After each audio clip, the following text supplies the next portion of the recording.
Assalamualaikum 5 class. This is your social studies lecture. Today we will study about lesson number 7, agriculture in Pakistan. In this chapter we will learn about the crops of Pakistan, about the agriculture field of Pakistan, the types of crops which are food crops and cash crops. All are studied in this chapter. First of all, agriculture in Pakistan की ज़राअत के हवाले से बताया गया है कि पाकिस्तान का जो अहम शोबा है वो ज़राअत है, यानी कि खेती बाड़ी करके किसान फसलें उगाते हैं। ज़्यादातर पाकिस्तान का ये शोबा है। उसके बाद इसकी फसलें हैं, क्रॉप्स जो हैं वो कौन कौन सी अहम क्रॉप्स हैं पाकिस्तान की, कौन कौन सी फूड क्रॉप्स हैं और कौन सी कैश क्रॉप्स हैं। फूड क्रॉप्स बताई गई हैं यहाँ पे, वीट है, राइस, मेज़, मिलेट, पल्सेस और ऑयल सीड्स। ये क्या है, पाकिस्तान की फूड क्रॉप्स हैं, यानी कि जो ज़्यादा खाई जाती हैं।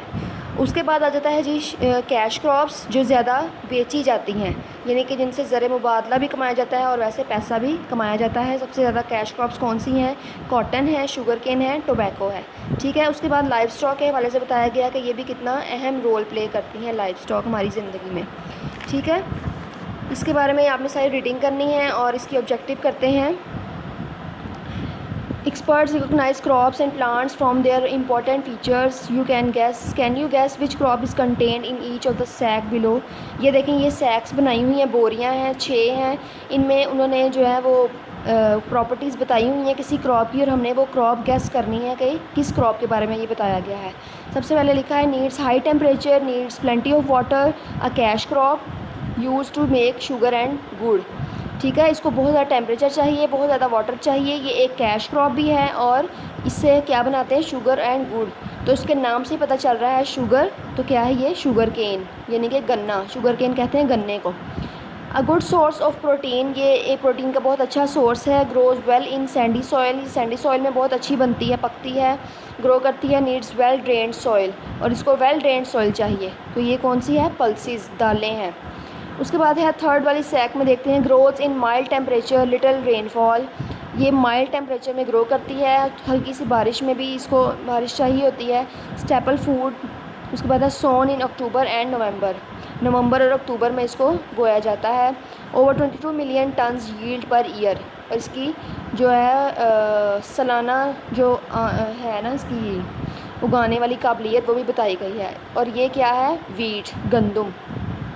उसके बाद है IRRI, basmati, desi are varieties of this crop grows in warm climate, needs lot of water. It is also exported specially to the Middle East में भी इसको एक्सपोर्ट किया जाता है। इसको बहुत ज़्यादा पानी की ज़रूरत होती है, वार्म क्लाइमेट की ज़रूरत होती है। तो ये क्या है? राइस। सबसे ज़्यादा पानी किसको चाहिए होता है? राइस को, चावलों को। नेक्स्ट सैक देखते हैं, Hardy cereal crops can grow in poor soil, has 2 main varieties.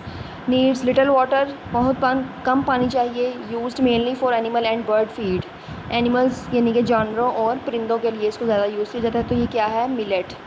ठीक है, MILLET, millet. Pakistan main cash crop, Pakistan की जो मेन कैश क्रॉप है वो कौन सी है? Needs high temperature moderate rainfall, जिसको बहुत ज़्यादा हाई टेम्परेचर चाहिए और मॉडरेट मुतदिल बारिश भी चाहिए। Exported as yarn, fabric and clothing, यानी कि क्लोथिंग से पता चलता है कि ये किस क्रॉप की बात कर रहे हैं। एनुअल प्रोडक्शन इज़ अबाउट, इसकी एनुअल प्रोडक्शन भी बताई गई है। ठीक है। बेल्स, अब ये किसके बारे में है? कॉटन। क्या लिखना है आपने इसके ऊपर? कॉटन के बारे में बताया गया है। क्लोथिंग, कपड़े जो है वो कॉटन से ही बनते हैं। Complete this sentences with suitable words from the lesson. The animal which provide us with most of our milk, सबसे ज़्यादा दूध हम किससे जो है वो लेते हैं? कौन से जानवर से? बफलोज़। ठीक है, BUFFALOES, buffaloes. 2 deserts area where sheep and goats survive, जहाँ पे शीप, भेड़ बकरियाँ जो हैं वो सर्वाइव करते हैं, वो कौन से एरियाज़ हैं? थर एंड चोलिस्तान डेजर्ट्स। ठीक है। स्पेलिंग सही तरह आपने नोट करने हैं। The number of kilograms in a bale of cotton dash, bale of cotton की जो है वो क्या उसकी तादाद बताई गई है? 170 kilogram. How much in this pounds? ठीक है, 170 किलोग्राम बताई गई है। उसके बाद है 5 काइंड्स ऑफ ऑयल सीड्स बताने हैं आपने, कौन से हैं? Linseed, castor seeds, sesame, mustard and cotton seed. ठीक है, ये आपकी बुक में भी ये देखें यहाँ पे बताए गए हैं ऑयल सीड्स। यहाँ से आप स्पेलिंग भी देख सकते हैं अगर आपको समझ ना आए। इसकी ऑब्जेक्टिव हो गई है, आप करते हैं इसके क्वेश्चन आंसर्स। क्वेश्चन नंबर 1 है what makes a Punjab the best farming area in Pakistan. Punjab fertile soil and irrigation system makes it best farming area in Pakistan. क्या चीज़ें इसको बेस्ट बनाती हैं? फर्टाइल सॉइल, ज़रख़ेज़ ज़मीन और इरीगेशन सिस्टम।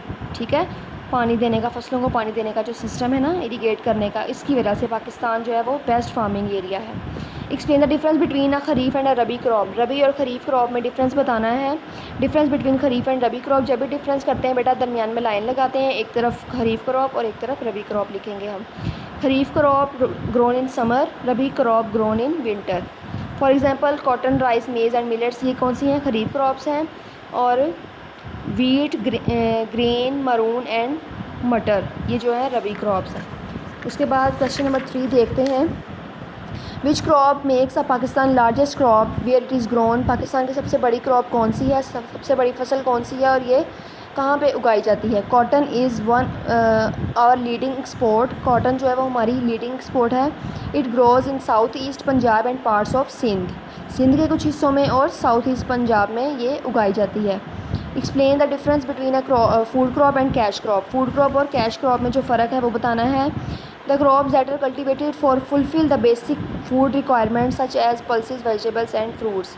जो मैंने आपको पहले बताया कि ये फूड क्रॉप्स वो हैं जो सिर्फ खाने की जो ज़रूरियात को पूरा करने के लिए ज़्यादातर उगाई जाती हैं। वो कौन सी हैं? पल्सेस, वेजिटेबल्स और फ्रूट्स। उसके बाद कैश क्रॉप्स कौन सी हैं? The crops that are cultivated for profit purposes such as coffee, tea. वो वाली क्रॉप्स जिनको उगाया जाता है सिर्फ प्रॉफिट पर्पस के लिए, पैसा और ज़र मुबादला कमाने के लिए, वो कौन सी हैं? Coffee, tea etcetera. ठीक है। उसके बाद है why is life stock an important part of agriculture. Life stock जो है वो इंपॉर्टेंट पार्ट कैसे है ज़राअत का? Life stock play an important role in Pakistan agriculture. Bullocks are still use for the purpose. Life stock is also fulfills the needs of milk and meat of our country. ठीक है, life stock बताया गया है, ये बहुत अहम किरदार अदा करता है। बुलॉक्स, छकड़े जो हैं वो यूज़ किए जाते हैं लाइफ स्टॉक पर्पज़ के लिए, यानी कि फ़सलों को उगाने के लिए, उनकी खुदाई करने के लिए, जो उनको दाना वगैरह डालने के लिए, खादें डालने के लिए जो उनको खोदा जाता है ना ज़मीन को, ये वो पर्पज़ है। इसके अलावा fulfills the needs of milk and meat of our country. तो जो हमारे मुल्क की जो गोश्त हैं और मिल्क, दूध की जो ज़रूरियात हैं वो भी इनसे पूरी की जाती हैं, यानी कि जानवरों के बारे में बताया गया। Explain what is meant by state food. State food से क्या मुराद है? What is the staple food crop in Pakistan. Staple food are food items that can be stored easily. Staple food कौन से होते हैं? वो फूड जिनको हम ईजिली स्टोर कर सकते हैं and eaten throughout the year, और सारा साल खाते हैं। Wheat is the staple and food crop is in Pakistan. जो इसमें जो गंदम है ना, वीट है, वो staple and food crop in Pakistan है। यहाँ पे आपका लेसन नंबर 7 जो है वो कंप्लीट हो गया है। इसको अच्छे तरीके से याद करना है। अपना बहुत ख्याल रखिएगा। अल्लाह हाफिज़।